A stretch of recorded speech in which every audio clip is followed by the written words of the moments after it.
আপনারা দেখেছেন বর্তমান পরিস্থিতি, কিছুদিন আগের কথা, জালেম স্বৈরাচার জুলুম করতে করতে করতে করতে মারাত্মকের সীমানায় চলে গিয়েছিল, এমনকি কসিং করে দিয়েছিল। আল্লাহ রাব্বুল আলামিন একটা ঝটকা দিয়েছেন, একটা কারিশমা দেখাইছেন। আল্লাহ তো এমন এমন ওয়ামাকারু ওয়ামাকারাল্লাহ ওয়াল্লাহু খায়রুল মাকিরিন কারিশমা দেখাইছেন, তো কয়েক মিনিটের ব্যবধানে রব্বুল আলামিন গদি থেকে স্থানান্তর করে বিদেশের মাটিতে নিয়েছেন। কথা বলুন, ঠিক বললাম না? ঠিক বললাম। আমার সামনে উপবিষ্ট অত্র এলাকা এবং বিভিন্ন স্থান থেকে আগত তাওহীদি জনতা, ধর্মপ্রাণ মুসলমান ভাইরা, পর্দায় অবস্থানরত অত্র মহল্লার আবেদা সালেহা মুত্তাকিনা মা ও বোনেরা, সবাইকে আমি আমার পক্ষ থেকে আন্তরিক মোবারকবাদ এবং আবারও সালাম জানাচ্ছি। আসসালামু আলাইকুম ওয়া রাহমাতুল্লাহি ওয়া বারাকাতুহু। ওয়া আলাইকুম আসসালাম ওয়া রাহমাতুল্লাহি ওয়া বারাকাতুহু। আসলে আমরা সেই মহান আল্লাহ সুবহানাহু ওয়া তাআলার দরবারে শুকরিয়া আদায় করি যে মহান করিয়ার অত্যন্ত মেহেরবানি করে জান্নাতি বাগানে অনুকূল পরিবেশে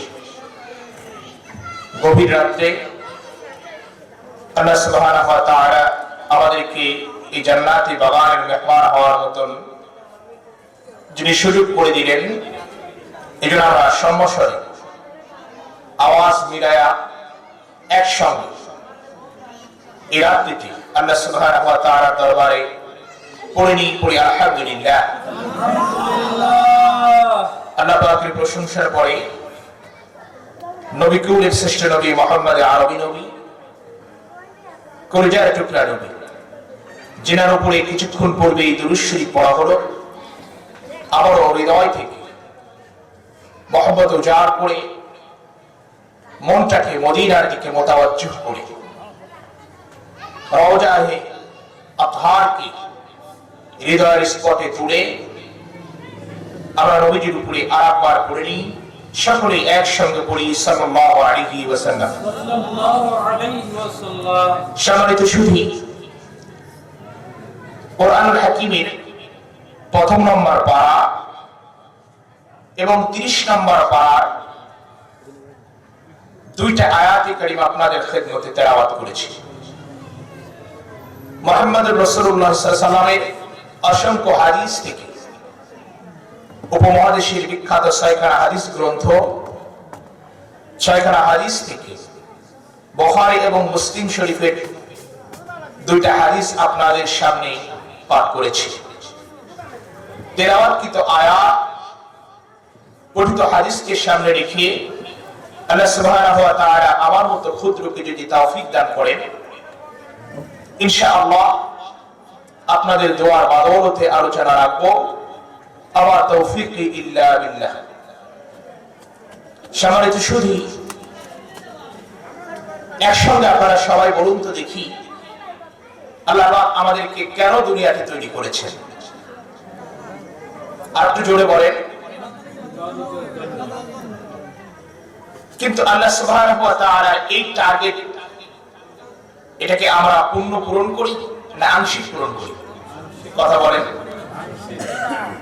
যেভাবে আমাদেরকে আল্লাহ পাক ইবাদতের টার্গেট দিয়ে পৃথিবীতে প্রেরণ করেছেন, ওইভাবে আমরা আমার থেকে শুরু করে অধিকাংশ মানুষ ইবাদত ওইভাবে করতে পারে না।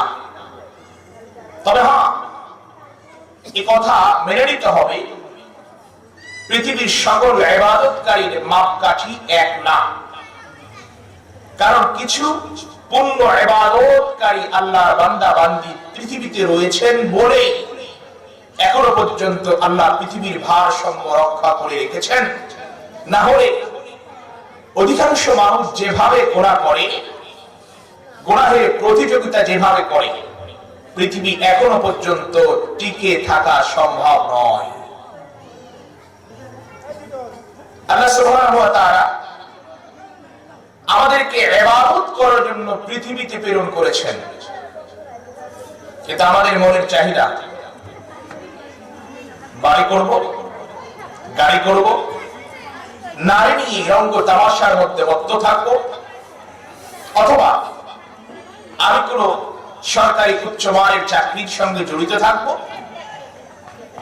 অর্থ উপার্জনের মধ্যে আমি নিজেকে বিধিব্যস্ত রাখবো। কিন্তু আল্লাহ সুবহানাহু ওয়া তাআলা সবগুলো এগুলো যেগুলো বর্ণনা করলাম টোটালটাই আল্লাহ দুনিয়ার জন্য রেখেছেন। পরজগতে যখন আমরা পাড়ি দিব, খাটিয়ার মধ্যে শুয়ে আফসোস লাগবে, সাকরাতুল মাউতের সাক্ষাতের পরে আফসোস লাগবে পৃথিবীর জন্য যা করলাম আর যার দিকে আমরা অগ্রসর হচ্ছি বা আমি যা অর্জন করেছি পৃথিবীতে সম্পূর্ণটাই বৃথা। আমার এখন পথের যে সঙ্গী ঈমান আর আমল। কথা বলুন ঠিক না বেঠিক? সম্মানিত সুধী, তাহলে একটা কথা আমরা মেনে নিতে বাধ্য, ইবাদত ছাড়া বিকল্প কোনো রাস্তা নাই। আর রাস্তা থাকবেই বা কেন? কারণ আমরা তো মুসলমান, আমরা তো ঈমানদার, আমরা তো দুনিয়াতে খামাখা এগুলো অর্জন করার জন্য আসি নাই, আমরা এসেছি জান্নাতের ট্রফি জেতার জন্য। এটা যদি আপনাদেরকে একটু বুঝাই, আর আপনারা যদি মোট কোঠার মধ্যে আমার কথাটা নিয়ে নেন, আমাদের দেশের জাতীয় দলের যেগুলো খেলোয়াড় রয়েছে, এরা যখন আমাদের দেশ থেকে বিদেশের মাটিতে পাড়ি দেয়, অবস্থান যখন হয়ে যায় বিদেশে, এক পর্যায়ে যখন দিন এসে যায় খেলতে হবে, যখন খেলা আরম্ভ করে দেয়, খেলার পরে দেশের উজ্জ্বল সাধন করে অথবা নিজের ব্যক্তিত্বকে প্রকাশ করে কোন ট্রফি যখন জিতে নেয়, ট্রফি জিতার পরে মনে হয়, আপনাদের থিওরি কি বলে আমি জানি না, তবে আশা করি যাদের বিবেক বুদ্ধি রয়েছে সকলে একমত আমার সঙ্গে পোষণ করবে, খেলোয়াড়ের মনের মধ্যে উতারা হয়ে উঠে আমি আবার কখন আমার বাংলাদেশের মাটিতে যাব, কারণ আমি যে টার্গেট নিয়ে এসেছিলাম বিদেশের মাটিতে আমার ট্রফি জেতা শেষ, আমি আমার মাতৃভূমিতে যাব, এর জন্য কখন যাব এই চিন্তা চেতনায় তার মনটা উতারা হয়ে ওঠে। কথা বলুন ঠিক না ঠিক? আল্লাহ সুবহানাহু ওয়া তাআলা ইবাদত করার জন্য আমাকে আপনাকে পাঠিয়েছেন। জান্নাতের যখন ট্রফি আমার হাতের মধ্যে এসে গেল, আমার আর পৃথিবীতে থাকার চিন্তা চেতনা নয়, আমার মনের পরিধির মধ্যে বারবার নাড়া দিবে আর জাগ্রত হবে, আমি এসেছি রব্বুল আলামিনের জান্নাত জেতার জন্য। এখন যেহেতু আমার জান্নাত জিতা হয়েছে, সুতরাং আমি আর পৃথিবীর লগ্নের মধ্যে থাকতে চাই না, পরজগতে আমি ট্রান্সফার হতে চাই, কারণ আমি এসেছিলাম রব্বুল আলামিনের কাছে, আর মহান মালিক তো আমাকে দুনিয়ার মধ্যে প্রেরণ করেছেন ইবাদত করার জন্য। আমার যেহেতু মিশন সাকসেস, সুতরাং আমি আর পৃথিবীর জগতের মধ্যে থাকতে চাই না, আমি এখন চলে যাচ্ছি রব্বুল আলামিনের কাছে, কারণ রবের সঙ্গে যে দিদার, এর যে আশা, এর যে মজা, এটা রব্বুল আলামিনের কাছে আমি সিগনেচার করে দিয়ে গিয়েছিলাম। যেহেতু আমি আবার রিটার্ন আসবো, আমি আসলাম রব্বুল আলামিনের কাছে, সুতরাং দুনিয়ার মধ্যে আমরা ক্ষণস্থায়ী জীবন যাপন করার জন্য আসছি। ওই সমস্ত মানুষ দুনিয়া নিয়ে মত্ততার মধ্যে থাকবে যাদের বিবেক বুদ্ধি ওই পরিমাণে নাই, যেই পরিমাণে অর্জন করলে ঈমানদার আর মুত্তাকি হওয়া যায়। আর ঈমানদার আর মুত্তাকি যারাই, তারা কখনো দুনিয়ার মধ্যে থাকতে চায় না, জান্নাতের ট্রফি জিততে চায়।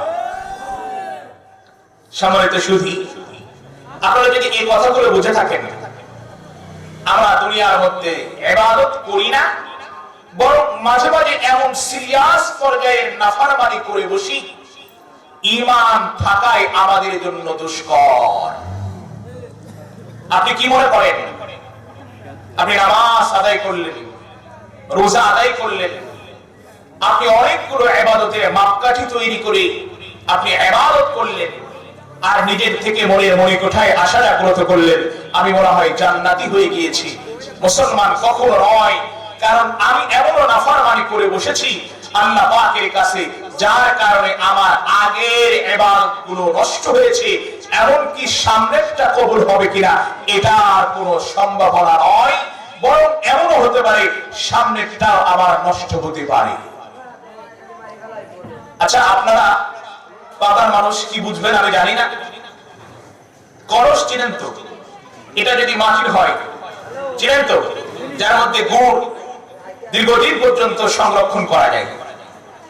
আচ্ছা, এর মধ্যে উপর দিক থেকে পানি দেওয়া হয়, পানি দেওয়ার পরে নিচের দিকে সামান্য একটা ছিদ্র। আচ্ছা বলুন তো দেখি, পানি উপর দিক থেকে পৃথিবীর শুরু থেকে শেষ পর্যন্ত অথবা প্রাতে এবং সন্ধ্যা পর্যন্ত যদি পানি ঢালা হয়, ছিদ্র যতক্ষণ পর্যন্ত বন্ধ না করা হবে পানি মনে হয় খুব থাকবে। কথা বলেন, কারণ নিচের দিকে কি রয়েছে? ছিদ্র রয়েছে। উপর দিক থেকে পানি ঢাললে কি হবে? নিচের ছিদ্র দিয়ে পানিটা অবিরাম বের হয়ে যাবে। অবসম্মান ক্লিয়ার করে বলতে চাই, এমন নাফরমানি রয়েছে ছিদ্র জীবনের মধ্যে তৈরি করে ফেলেছি, এমন আমি নাফরমানি রব্বুল আলামিনের কাছে করে বসেছি। পানি ঢালার মতো একদিক দিয়ে আমি ইবাদত ঢালতেছি, ফজর পড়লাম, জোহর পড়লাম, আসর পড়লাম, মাগরিব পড়লাম, ইশা পড়লাম, আবার ফজরের অপেক্ষার প্রহর করলাম, কিন্তু রব্বুল আলামিনের কাছে আমার ইবাদত কবুল হয় নাই। কারণ ম্যাক্সিমাম মুহূর্তে আমি যেই নাফরমানি করেছি, এই নাফরমানির যেই গুণাটা আমার হয়েছে, ইবাদতের চাইতে এর গুণার পাল্লাটাই বাড়ি। তার মধ্য থেকে একটা নাফরমানি যেটা পৃথিবীর মধ্যে সবচাইতে বেশি ইদানিং দেখা যাচ্ছে, শুধু তাই নয়, কিছুদিন পূর্বেও এর বাস্তবতা ছিল। হয়তো আপনারা বুঝতে পেরেছেন আমি আপনাদেরকে কি বুঝাইতে চাচ্ছি। এই বিষয়টার নাম হলো, এই গুনাহের নামটা হলো জুলুম। জোরে আওয়াজ করে বলেন, কি বললাম? জুলুম। এই জুলুমটা এমন একটা মারাত্মক ধরনের নাফরমানি। আমি নামাজ আদায় করি, তাসবিহ তাহলিল আদায় করি, আমি আশার প্রহর গুনছি, ইবাদত করে আমি জান্নাত জিতবো, কিন্তু এই জুলুমের কারণে নবীজি বলেছেন আমার উপরে এমন অন্ধকার ঘনিয়ে আসলো, এটা আমার কথা নয়, নাটকের কথা নয়, রব্বুল আলামিনের নবী মুহাম্মদুর রাসূলুল্লাহ বলেছেন আয-যুলমু যুলমাতুন ইয়াওমাল কিয়ামা। এমন একটা ঘোর অন্ধকার তৈরি হয়ে গেল এই জুলুমের কারণে। দেখা গেল আমার সবগুলো অন্ধকারে ইবাদতে ঢেকে গেল। আমার রব্বুল আলামিনের কাছে যেই পরিমাণে ইবাদত দেওয়ার কথা ছিল, এই জুলুমের কারণে আমি আর ওই পরিমাণে ইবাদত দিতে পারলাম না, কারণ মাঝখানে প্রতিবন্ধকতা হয়ে গেল। অথবা ওই পানির মতো ঢালতেছি, ইবাদত একদিক দিয়ে ছিদ্র থাকার কারণে নিজ দিক দিয়ে বের হয়ে যাচ্ছে। সম্মানিত সুধী, তাহলে আমাদেরকে এই অপরাধ থেকে বাঁচতে হবে। এই অপরাধ এমন একটা মারাত্মক ধরনের অপরাধ, এই জুলুমের শিকার যে হবে তাকে বলা হয় মাজলুম। মুহাম্মদুর রাসূলুল্লাহ সাল্লাল্লাহু আলাইহি ওয়াসাল্লাম বলেছেন, আমাদের নবী মাজলুম যখনই দোয়া করে, এমন একটা মারাত্মক ধরনের অপরাধ জুলুম, মাজলুম দোয়া করার সঙ্গে সঙ্গে আল্লাহ রাব্বুল আলামিন কবুল করে। আল্লাহু আকবার, জোরে বলুন। সম্মানিত সুধী, আপন মা বাবাও যদি জুলুম করে, মনের মধ্যে আঘাত লাগলো, তাই না? হুজুর, মা বাবা আবার জুলুম করতে পারে? একটু আপনাদেরকে বোঝাই। দুইটা ভাই রয়েছে, দুই ভাইয়ের মধ্যে যদি অংশ বন্টন থেকে শুরু করি, চারটা ভাই রয়েছে ধরে নেন, অংশ বন্টন থেকে শুরু করি, সার্বিক বিষয়বস্তু যদি বাবা মা যদি ফলনা করে, একটারে যদি বেশি দেয়, এটাও এক প্রকারের জুলুম। কথা বলুন, ঠিক বললাম না? আমি ঠিক বললাম? এরকম হয় না? বড়টা মাহরুম হয়ে যায়, ছোটটা বাবার কাছে থাকার কারণে এখন সবগুলো ছোটটা ভোগ করে। কথা বলুন, ঠিক বললাম না? আমি ঠিক বললাম? বাবা ঘরের চালটা পর্যন্ত ছোটটারে দিয়ে দেয়। আল্লাহ নবী বলেন, মা বাবাও যদি জুলুম করে, এটা ন্যূনতম যদি হয়, এটাও রব্বুল আলামিনের কাছে মারাত্মক। হোক না মা বাবা দুনিয়ার মধ্যে পাওয়ারফুল, কিন্তু রব্বুল আলামিনের কাছে জালিমের কাঠগড়ায় দাঁড়াতে হবে। আর সাধারণ পাবলিক যদি হয়, দেশের প্রধান যদি হয়, সর্বস্তরের মানুষ যদি হয়, তাহলে বুঝেন, আপনার মস্তিষ্ক এখানে রাখেন, জুলুমটা কি পরিমাণ সিরিয়াস আল্লাহ পাকের কাছে অপরাধ। মা বাবা যদি এখান থেকে নিষ্কৃতি না পায়, তাহলে অন্য কেউ যদি জুলুম করে তাহলে কি সিরিয়াস পর্যায়ে রব্বুল আলামিনের কাছে কাঠ গড়ায় দাঁড়াইতে হবে, এটা আপনি আপনার বিবেক বুদ্ধি থেকে নিজের মস্তিষ্ককে জাগ্রত করে আপনি বুঝে নেন। সম্মানিত সুধী, তাহলে এতক্ষণ পর্যন্ত আমি ইবাদতের লাইনের মধ্যে থেকে আয়াতে কারিমাকে সামনে ফোকাস করি, যে কথাটা আপনাদেরকে এতক্ষণ পর্যন্ত ভূমিকাতে বোঝানোর চেষ্টা করলাম, এই অপরাধ করা যাবে না, অপরাধ বাদ দিয়ে ক্লিন ফেস আল্লাহ রাব্বুল আলামিনের কাছে নির্ভেজাল ইবাদত দিতে হবে। হোক না কেন 2 রাকাত নামাজ, হোক না 2টা সিজদা, হোক না সুবহানাল্লাহ, হোক না আলহামদুলিল্লাহ। রব্বুল আলামিনের নবী বলেন, আল্লাহ রাব্বুল আলামিন মাসলুম হওয়ার কারণে, তার ইবাদত গুলো ক্লিন ফ্রেশ হওয়ার কারণে আল্লাহ রাব্বুল আলামিন এই 2টা কারণে, অথবা আল্লাহ রাব্বুল আলামিন সামান্য ইবাদতের কারণে আল্লাহর বান্দা বান্দীকে জান্নাত নসিব করবে। সুবহানাল্লাহ জোরে আওয়াজ দিয়ে বলুন সুবহানাল্লাহ। সম্মানিত সুধী, আমাদের নবী মুহাম্মদুর রাসূলুল্লাহ সাল্লাল্লাহু আলাইহি ওয়াসাল্লাম আমাদের মনিকুঠার মানব, এমনকি নবীদের নবী মুহাম্মদুর রাসূলুল্লাহ সাল্লাল্লাহু আলাইহি ওয়াসাল্লাম, যার শানে আল্লাহ রাব্বুল আলামিন এমন কথা বলেছেন, ইন্নাকা লাআলা খুলুকিন আযীম। আল্লাহু আকবার বলুন, ইন্নাকা লাআলা খুলুকিন আযীম আযীম আযীম। নবীজি আপনার জিন্দেগীর মধ্যে কোনো জুলুম নাই, বরং আপনি ইনসাফের পাল্লা কায়েম করেছেন। এজন্য অন্য নবীরা দোয়া করেছে উম্মতের উপরে নারাজ হয়ে আল্লাহ আযাব দাও, নূহ নবী দোয়া করেছে, অন্যান্য নবী আলাইহিস সালাতু ওয়াস সালাম গুলো দোয়া করেছে, কিন্তু আপনি জুলুমের শিকার হওয়ার পরেও, তায়েফের ময়দানে জুলুমের শিকার হওয়ার পরেও, মক্কা জীবনের মধ্যে জুলুমের শিকার হওয়ার পরেও নবীজি আপনি রব্বুল আলামিনের কাছে মাসলুম হয়ে থেকেছেন, আপনি কখনো বদদোয়া করেন নাই।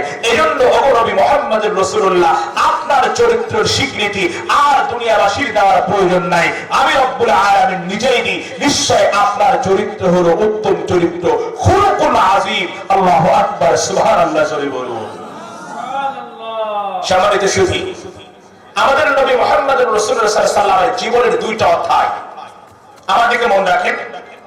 একটা অধ্যায় নবী করিম সাল্লাল্লাহু আলাইহি ওয়াসাল্লামের নবুয়তের আগে, আরেকটা অধ্যায় নবী করিম সাল্লাল্লাহু আলাইহি ওয়াসাল্লামের নবুয়তের পরে।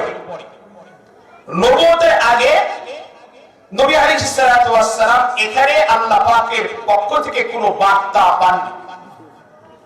কিন্তু আমি আপনাদেরকে প্রশ্ন করতে চাই, বলুন তো দেখি, আমাদের নবী মুহাম্মদুর রাসূলুল্লাহ নবুয়তের আগে নবী না আল্লাহ রাব্বুল আলামিন কুল কায়নাত সৃষ্টির আগে নবী? কথা বলেন, আপনারা বুঝতেছেন? মুহাম্মদুর রাসূলুল্লাহ সৃষ্টির আগে নবী না নবুয়ত প্রাপ্তির আগে নবী? আল্লাহ নবী মুহাম্মদুর রাসূলুল্লাহ সাল্লাল্লাহু আলাইহি ওয়াসাল্লামের নবী হওয়ার স্বীকৃতিটা আপনাদেরকে যদি বুঝাইতে চাই, ক্লিয়ার হওয়ার জন্য, একদিন ফাতেমাতুজ জোহরা রাদিয়াল্লাহু তাআলা আনহা আল্লাহ নবী সাল্লাল্লাহু আলাইহি ওয়াসাল্লামের দরজার কাছে রয়েছেন। এমন অবস্থায় জিবরাইল আমিন আসছেন।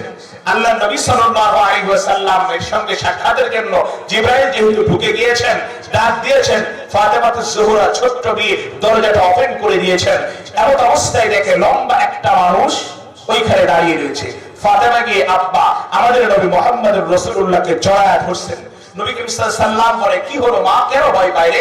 কয়, আল্লাহর নবী মুহাম্মদ সাল্লাল্লাহু আলাইহি ওয়াসাল্লাম, আমার আব্বা জান, একজন মানুষ আসছে, এই মানুষকে আমি কখনো দেখি নাই, বিশাল বড় লম্বা, পা হলো জমিনে, মাথা হলো আসমানে, বিশাল লম্বা, এর দেখে আমি ভয় পেয়েছি। আল্লাহর নবী আমাদের নবী বলেন, মা ভয় পাওয়ার কোনো কারণ নাই, এ হলো তোমার ছোট চাচা। আল্লাহু আকবার বলেন। আচ্ছা বলুন তো দেখি, ছোট চাচা এটা কি ভাইয়ের ছোট হয় না বড় হয়?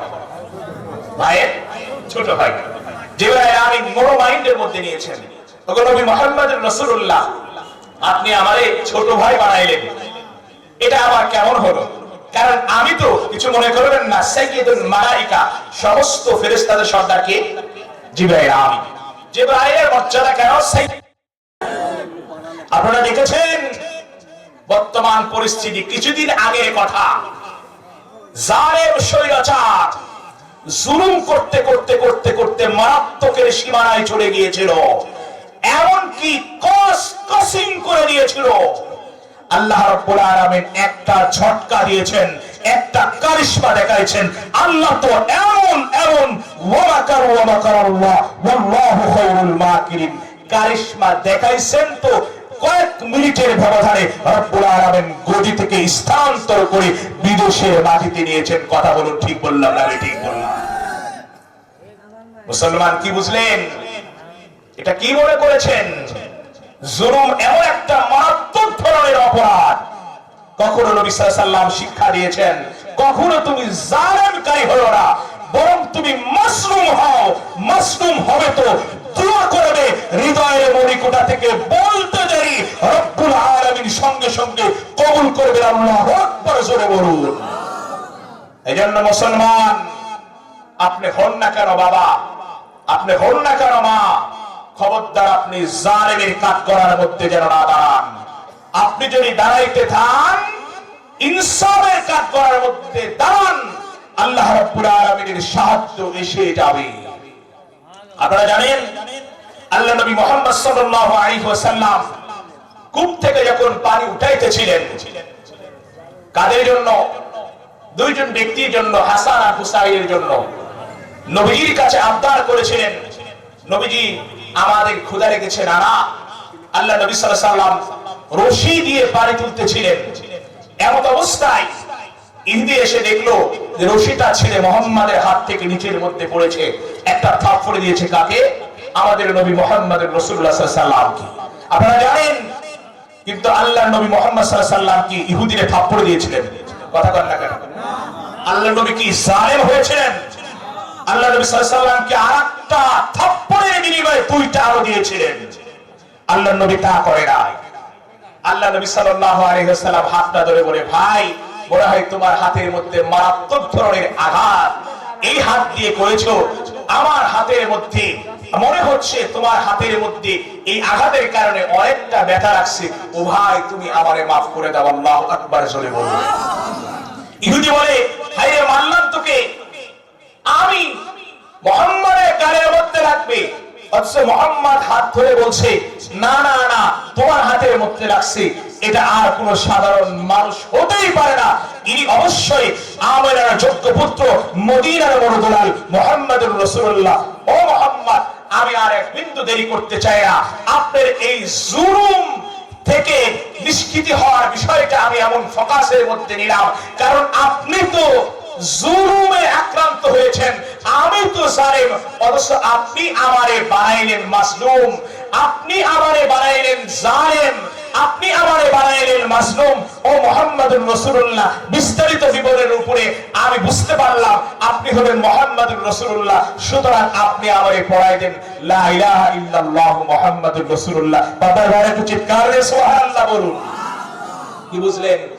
আল্লাহ নবী যদি দুই চারটা লাগাই দিত, সে কি আর ইসলাম গ্রহণ করত? কিন্তু মনে রাখবেন, মক্কা জীবনের মধ্যে নবী সাল্লাল্লাহু আলাইহি ওয়াসাল্লাম কোনো তরবারি ধরে নাই।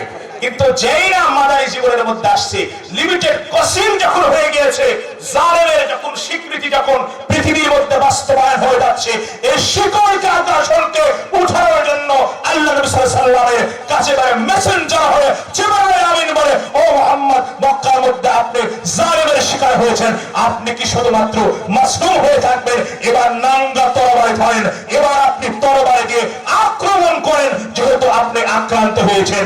কারণ জালেমকে কখনো শিকড় গজাইতে দেওয়া যাবে না। কথা বলুন, ঠিক বললাম না আমি ঠিক বললাম?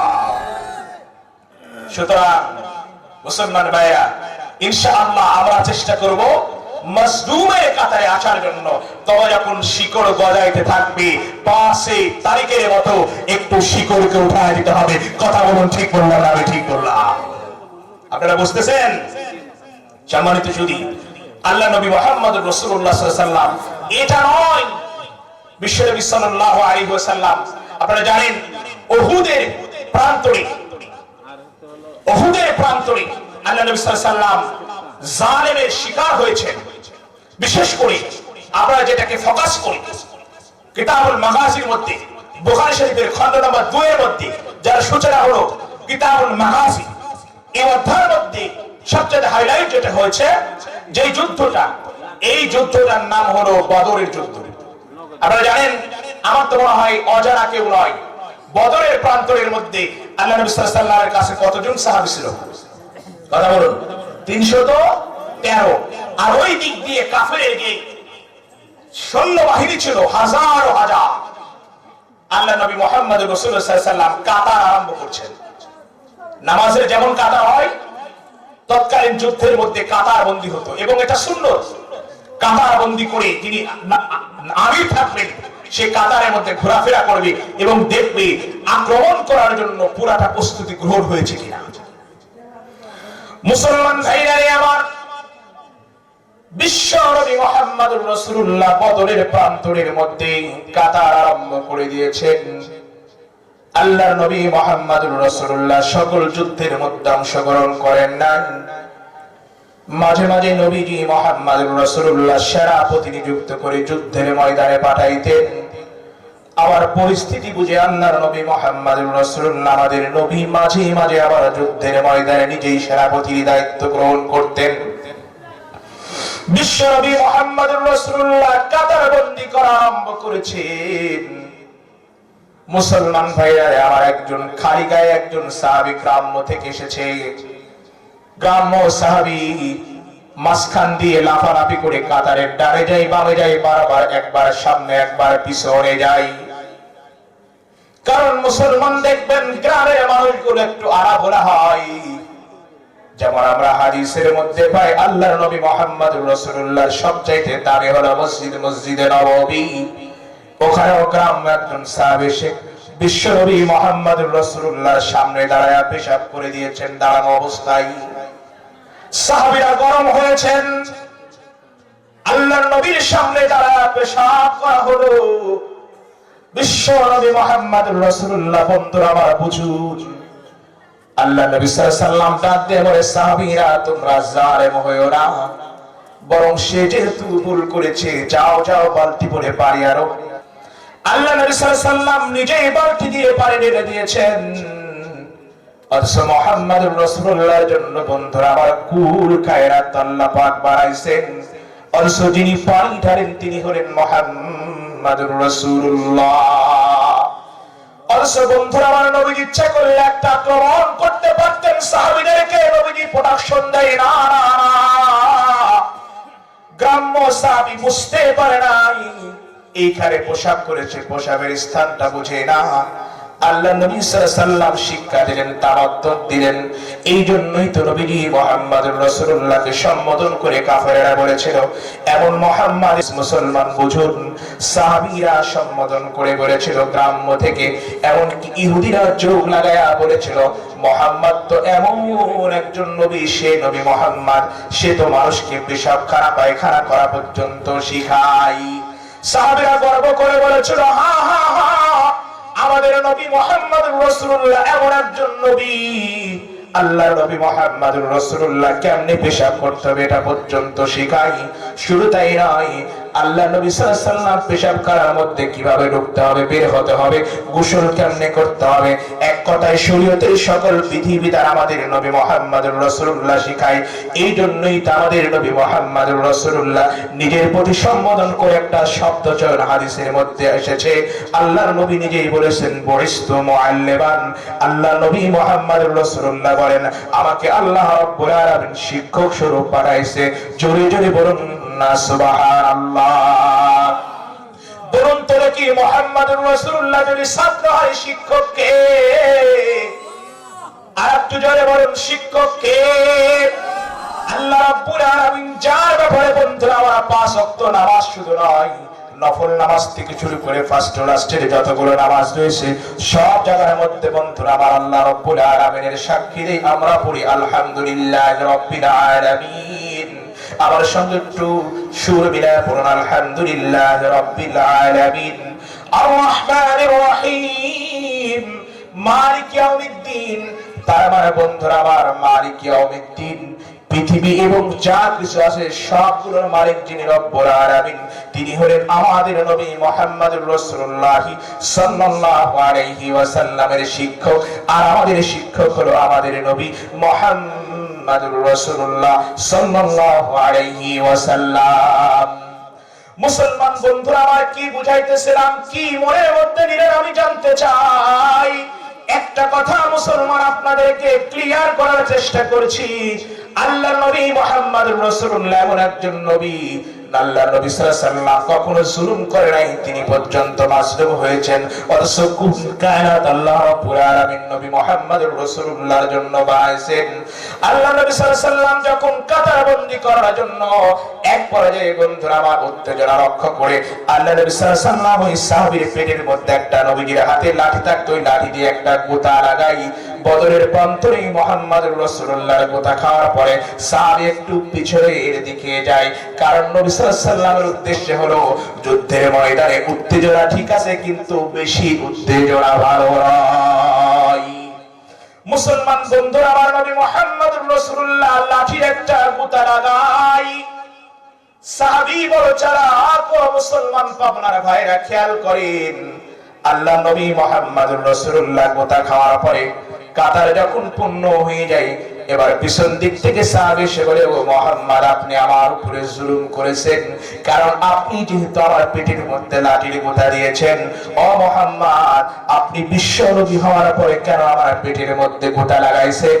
অবশ্যই নবী মুহাম্মদ আপনি আমার উপরে জুলুম করেছেন। আল্লাহু আকবার, জোরে বলুন। মুসলমান বন্ধুরা আমার, কি কথা বোঝাই বুঝুন। আল্লাহ নবী সাল্লাল্লাহু আলাইহি ওয়াসাল্লাম অবশ্যই অবশ্যই হা হা নবীজি বললেন, অবশ্যই আমি তোমার উপরে জুলুম করেছি, কারণ তোমার এই পেটের মধ্যে গোটা দেওয়া এটা আমার উদ্দেশ্য ছিল না, কিন্তু এরপরও আমি মারছি, কারণ তোমার আমি যেন এই অবস্থা থেকে ফেরানোর জন্য, কারণ তুমি বারবার কাতারের মধ্যে দৌড়াদৌড়ি করো। মুহাম্মদুর রাসূলুল্লাহ সাল্লাল্লাহু আলাইহি ওয়াসাল্লাম বলে, আমি যেহেতু জুলুম করেছি অবশ্যই এখানে ইনসাফ কায়েম করতে হবে। আপনার ভাইরা খুব মন লাগায় বুঝুন, সরকারে দু জাহানের জন্য তো আল্লাহ রাব্বুল আলামিন কুল কায়নাত বানাইছেন, অথচ মুহাম্মদুর রাসূলুল্লাহ ইনসাফের পাল্লা কায়েম করতে যাচ্ছেন। আল্লাহ নবী সাল্লাল্লাহু আলাইহি ওয়াসাল্লাম লাঠিটা ওই সাহাবীর হাতের মধ্যে দিয়ে বলে, ও ভাই, ও আমার সাথী, ও সাহাবী, যেহেতু আমি তোমার উপরে জুলুম করেছি, একটু তুমি আমার উপরে ইনসাফ কায়েম করে নাও, কারণ মুহাম্মদুর রাসূলুল্লাহর প্রতি যত অভিযোগ বদরের প্রান্তরে ডিসকাস করে নাও। কিয়ামতের ময়দানে আমি চাই না একজন সাহাবীর পেটের মধ্যে গোটা দেওয়ার কারণে আল্লাহ বলবে, ও মুহাম্মদ তুমি জবাব দিয়ে যাও। মুসলমান বন্ধুরা আমার, জবাব তো আমাদের নবীর দেওয়ার প্রয়োজন নাই। বন্ধুরা আমার, যেখানে নবীর উম্মত হওয়ার জন্য সবাই দাবি করেছেন, মুসা নবী কালিমুল্লাহ পর্যন্ত বলেছেন, আদম সফিউল্লাহ বলেছেন, ঈসা রুহুল্লাহ বলেছেন, রব্বুল আলামিন মেহেরবানি করে করে আমাদের পৃথিবীর মধ্যে এত বড় নবুয়তের দায়িত্ব দেওয়ার প্রয়োজন নাই, আমরা মুহাম্মদুর রাসূলুল্লাহর উম্মত হতে চাই। মুসলমান বন্ধুরা আমার, বিশ্বনবী মুহাম্মদুর রাসূলুল্লাহ কিয়ামতের ময়দান যখন হয়ে যাবে, আল্লাহ নবী মুহাম্মদুর রাসূলুল্লাহ সাল্লাল্লাহু আলাইহি ওয়াসাল্লাম কিয়ামতের ময়দানে আল্লাহ রাব্বুল আলামিন যখন বিচারের কায়েম করবেন, এমন অবস্থায় আল্লাহর নবী মুহাম্মদুর রাসূলুল্লাহ আল্লাহ পাকের বাম দিকে বসবেন, আর আল্লাহর কুরসি হবে ডান দিকে। চিৎকার দিয়ে সুবহানাল্লাহ জোরে বলুন। আমরা এটাকে গর্ব হিসাবে নেই না, আমরা নাফরমানি করি, রব্বুল আলামিনের ইবাদত করার জন্য পাঠাইছেন। আল্লাহ রাব্বুল আলামিন আমাদেরকে দাসত্ব দুনিয়ার মধ্যে বাস্তবায়ন করার জন্য পাঠাইছেন, খলিফার দায়িত্ব বাস্তবায়ন করার জন্য পাঠাইছেন। কিন্তু মুসলমান না না না, আমরা ম্যাক্সিমাম মুহূর্তে রব্বুল আলামিনের ইবাদতগুলো করি না। বুঝুন বন্ধুরা আমার, খুব মন লাগায়া বিশ্বনবী মুহাম্মদুর রাসূলুল্লাহ সাল্লাল্লাহু আলাইহি ওয়াসাল্লাম আমাদের এমন একজন নবী, কথার মূল খুঁড়ে আপনাদেরকে ক্লিয়ার করার চেষ্টা করছি।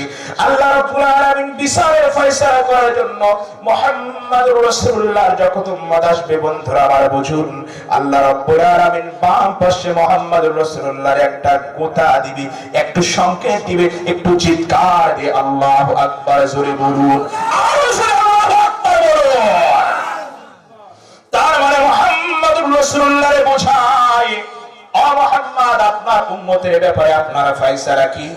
আল্লাহ নবী মুহাম্মদুর রাসূলুল্লাহ বলবেন, ও আল্লাহ, না না না, আমার উম্মতের ফয়সালা আমি আর কি দিব, কারণ তুমি তো বিচারে ফয়সালাকারী।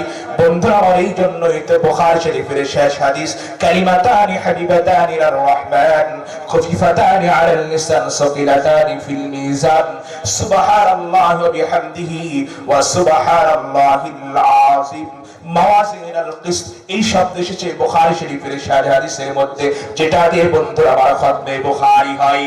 আল্লাহ রাব্বুল আলামিন ইনসাফ কেমন কায়েম করবেন? মুসলমান বন্ধুরা আমার, সবগুলো রব্বুল আলামিন ইবাদত ওইখানে আনবেন। মুসলমান বন্ধুরা আমার, আল্লাহ রব্বুল আলামিন যাররাতের যাররা ইবাদত গুলো ওইখানে আনবেন। আল্লাহ রব্বুল আলামিন এই জন্যই তো সতর্ক করে সকল আমাদেরকে আল্লাহ পাক বলেন, ও আমার বান্দারা সতর্ক হয়ে যাও। ফামান ইয়ামাল মিসকালা যাররাতিন খায়রান ইয়ারা ওয়া মান ইয়ামাল মিসকালা যাররাতিন শাররান ইয়ারা। একটু চিৎকার দিয়ে আল্লাহু আকবার বলুন। মুসলমান বন্ধুরা আমার, খুব মন লাগানো মুসলমান, মনটা দিকে রাখেন। আল্লাহ নবী মুহাম্মদুর রাসূলুল্লাহর ইশারার উদ্দেশ্য হলো, আমার নবী মুহাম্মদুর রাসূলুল্লাহ বলবে, ও আল্লাহ রাব্বুল আলামিন, বেশি পাওয়া যায় না, কিন্তু জালসার মধ্যে শুরুতেই নাই শীতের রাতে একটা বিড়ালকে আশ্রয় দিয়েছিল। শুরুতেই নাই মুহাম্মদুর রাসূলুল্লাহ উম্মত, আমার উম্মত তো বেশি ইবাদত করতে পারে নাই, কিন্তু ওই যে একটা দান করেছিল, ওই যে রব্বুল আলামিন একটা ইবাদত করেছিল। ও আল্লাহ রাব্বুল আলামিন, ওসিলা তুমি আমার উম্মতকে maaf করো। একটু চিৎকার দিয়ে সুবহানাল্লাহ বলুন। মুসলমান বন্ধুরা আমার, শুধু তাই নয়, যেখানে মিজানের পাল্লা কায়েম হবে মুসলমান, আল্লাহ নবী মুহাম্মদুর রাসূলুল্লাহ ওইখানে দাঁড়ায়া যাবেন। একদল মানুষ যখন পার হয়ে জান্নাতের মেহমান হবে মুসলমান, আল্লাহ রাব্বুল আলামিনের গোলাম যদি নসিবটা হয় বড় ভালো, যারা পার হয়ে গিয়েছে। আর যদি আমাদের মতো হতভাগা হয়, অথবা যদি এমন আল্লাহর কোনো গোলাম দাঁড়িয়ে যায়, বিশ্বনবী মুহাম্মদুর রাসূলুল্লাহ বলবেন, মিজানের পাল্লায় কি মাপ শেষ? নবী মুহাম্মদুর রাসূলুল্লাহ, একদল তো মাফ হয়ে জান্নাতের ফয়সালা হয়েছে, আর দল তো মাফ হয়ে মুহাম্মদুর রাসূলুল্লাহ জাহান্নামের মধ্যে গিয়েছে। আল্লাহ রাব্বুল আলামিনের নবীজি বলেন, কই তারা কতদূর পর্যন্ত গিয়েছেন? মুসলমান বন্ধুরা আমার, বিশ্বনবী মুহাম্মদুর রাসূলুল্লাহকে লক্ষ্য করে বলবেন, ওই যে দেখেন আপনার দলগুলো যায়। আল্লাহ নবী মুহাম্মদুর রাসূলুল্লাহ ফেরেশতাদেরকে বলবো, ফেরেশতারা, আমি সরকারে দু জাহান মুহাম্মদুর রাসূলুল্লাহর সামনে একটু মাপ লাগাও। একটু চিৎকার দিয়ে আল্লাহু আকবার জোরে বলুন, আরো জোরে আল্লাহু আকবার বলুন। আল্লাহ নবী মুহাম্মদুর রাসূলুল্লাহ বলবেন, আমার সামনে একটু মাপ লাগাও। মুসলমান বন্ধুরা আমার, নবীজি যেহেতু বলেছেন কুল কায়নাত তো আল্লাহ নবীজির জন্য বানাইছেন। ও বন্ধুরা আমার, আগেই তো বললাম, আমাদের নবী, নবী হওয়ার আগে আল্লাহ রাব্বুল আলামিন নবুয়ত দায়িত্ব দেয় নাই, কিন্তু নবী বানায়া আল্লাহর সঙ্গে লাগাইছেন মুহাম্মাদুর রাসূলুল্লাহ। চিৎকার দিয়ে সুবহানাল্লাহ বলুন।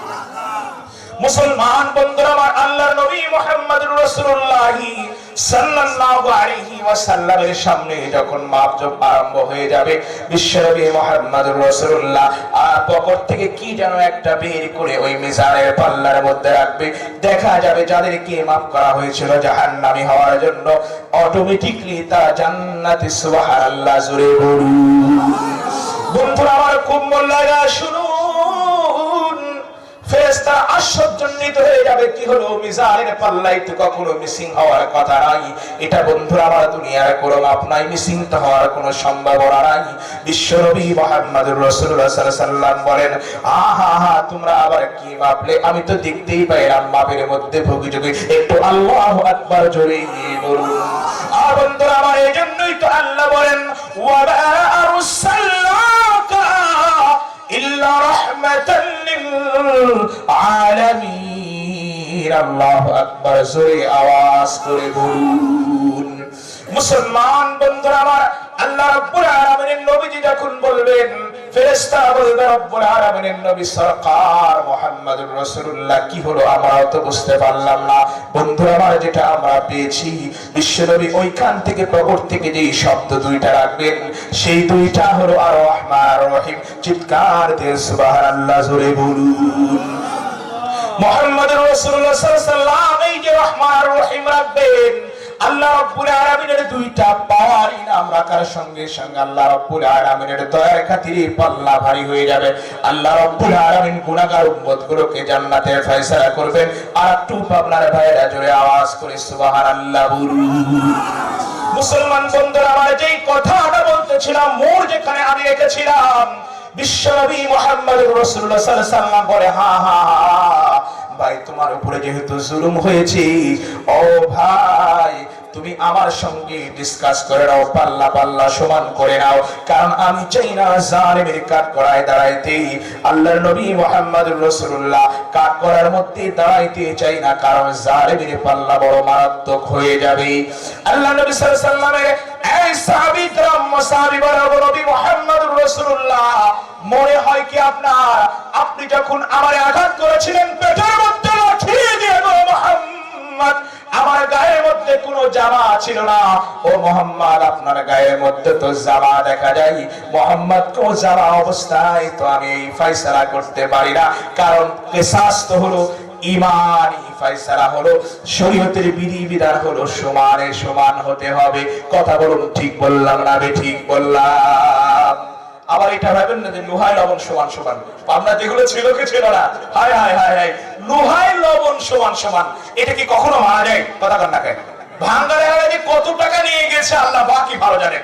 আমি যখন ছোটরা একটু বড় হওয়ার পরে মনে পড়ছে আমার মাইকি মতো লোহায় লবণ সমান সমান, কথা কন না কেন? লোহা আর লবণ কখনো হয়, লোহা যদি 90 টাকা কেজি হয়, অর্ধেক হলেও তো 45 টাকা, কথা কন না কেন? আর লবণের দাম কয় টাকা? সর্বোচ্চ হলেও তো 40 টাকা, কথা বলে রাখেন। আয়োডিন যুক্ত যদি প্রিয় হয়, ফ্রেশ হয়, ইত্যাদি যদি লবণ হয়, সুনামধন্য বাংলাদেশের কোম্পানিগুলোর, অথবা যদি বহির্বিশ্বে 40-এর উপরে যে বাংলাদেশের মার্কেটে কোনো এরকম লবণ আছে আমার জানা মতে নাই। 42-43 টাকা এমআরপি থাকলেও দাম কত? 40 টাকা বিক্রি হয় ভাইয়া, অথচ 5 টাকা এখনো কম বেশি, কথা বলে রাখেন। হাফ কেজি যদি অর্ধেক ধরে নেন তাও কত হয়? হাফ ধরলেও হলে কত হয়? এখনো 5 টাকা পর্যন্ত থাকে। আহা, এই হলো আমরা ইনসাফকারী, কথা বলে রাখেন।